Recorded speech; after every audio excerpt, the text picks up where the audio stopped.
Finger strength is crucial when it comes to an inability to get opened up. When your opponent takes an outside move and top rolls you, it targets the weakest part of your arm, which are the fingers, and can drive you to the pin pad with less effort. Even in a hook match, you still rely on your fingers in certain positions. But before that, you have to have a strong enough wrist to utilize your finger strength. First of all, there's a difference between having strong fingers and having a strong grip. The ability to contain your opponent within your fingers is what matters for an arm wrestler. But squeezing won't help you defend your position. In addition to that, you will burn your energy trying to hold relentlessly. There are many different ways to increase finger strength, but the main idea is to put enough pressure on the highest points of the fingers, the fingertips. And always I will fold it so that it is attacking my fingers. At this point in the wrap, I will typically take up the slack a little bit and place the multi-spinner a little bit higher. The more force you apply from your hand, the more effective the exercise becomes, and the more it will stimulate real movement on the table. And this is what I feel is the precisely perfect wrap to replicate hand control in a strap.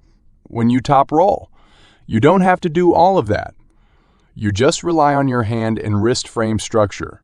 The most underrated exercise for this purpose is the finger deadlift, especially with a fat grip. In that manner, you will also force your palm to work, and the more you isolate your fingers, the more pressure you will feel on them.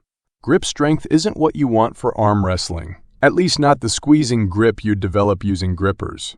The finger strength you build will be more useful in the shape of a flat finger pull-up, using your fingers as a shelf of containment rather than to squeeze, and use wrist flexion, what you really should be developing, to attack your opponent's rotation. If you only train squeeze gripping, you will do okay until your opponent gets the strap, which they will, and then your whole approach will fall apart. Also, squeezing will flatten your wrist flexion, exposing your wrist. So you can't go wrong by becoming stronger on every facet. But some strengths are more important than others, and squeezing pressure is pretty low on the list.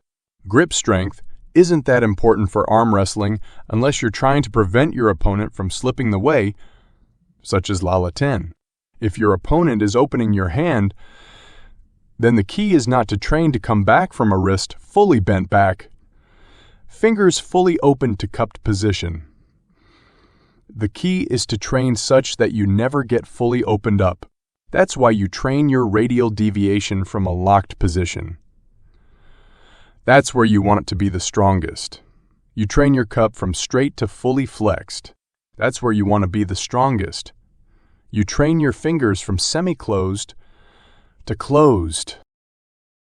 That's where you want to be the strongest. Devon has clearly upped his grip strength massively. Whereas he used to heavily depend on the strap, now we see him straight up held Michael center of table with no strap and even wrist, curled Michael's hand in, which is absolutely ridiculous. He pinned Michael's king's move out of straps.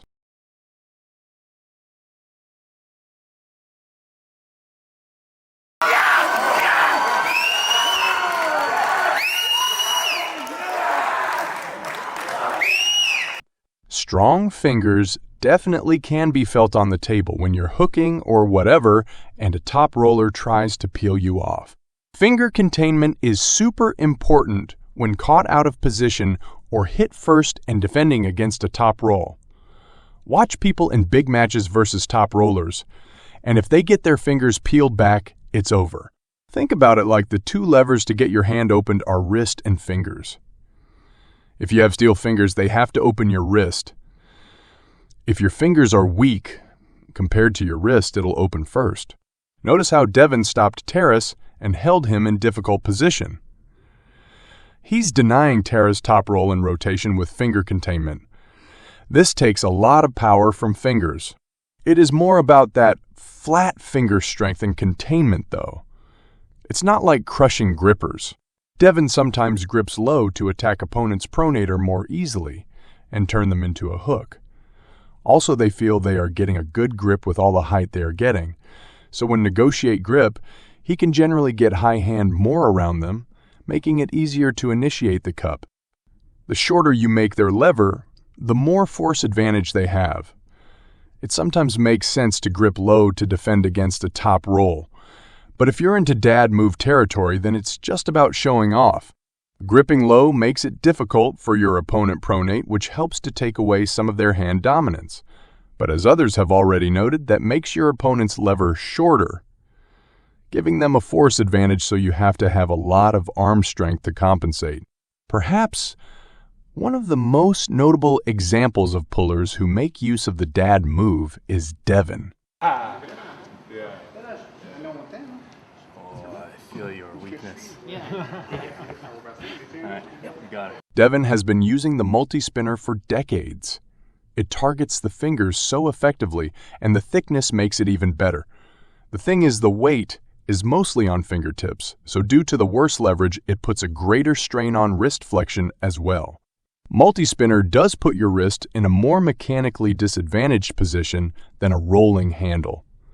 But it also puts your fingers in a worse position, which is precisely why the fingers become a limiting factor before the wrist. I have never seen recent Devon losing a match because of his fingers and wrist. If he gets pinned, it's always because of his arm. I noticed when Levon pinned Devon, he didn't manage to completely crack Devon's wrist back. Contrary to Gasparini, whose wrist was fully taken, Devon got pinned because his arm couldn't handle the pressure and failed. Not his wrist. He maintained some cup.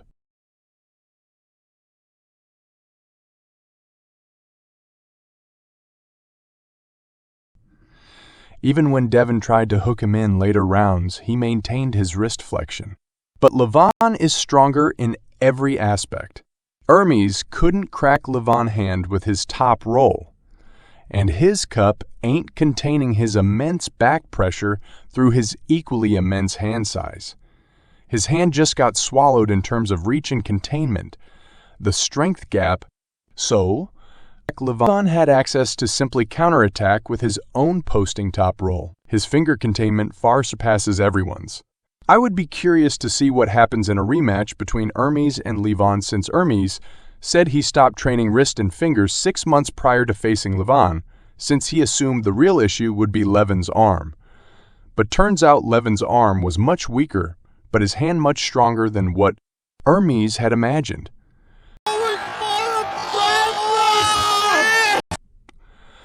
I think in a rematch, Hermes could give Levon more trouble with his top roll, since he started training his wrist and fingers again and plans to increase his back pressure. Finger containment plays a pivotal role in denying the top roll. It is crucial to understand that the top roll relies heavily on the thumb and knuckle to gain control over an opponent's hand. By effectively containing the opponent's hand circumference, one can determine their ability to engage pronation, consequently disrupting their top rolling ability. Effective finger containment entails firmly gripping an opponent's hand with a combination of initial hand position and forceful pressure exerted with the fingertips.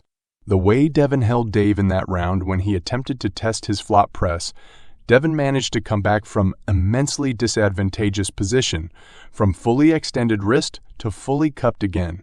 This shows levels of his strength.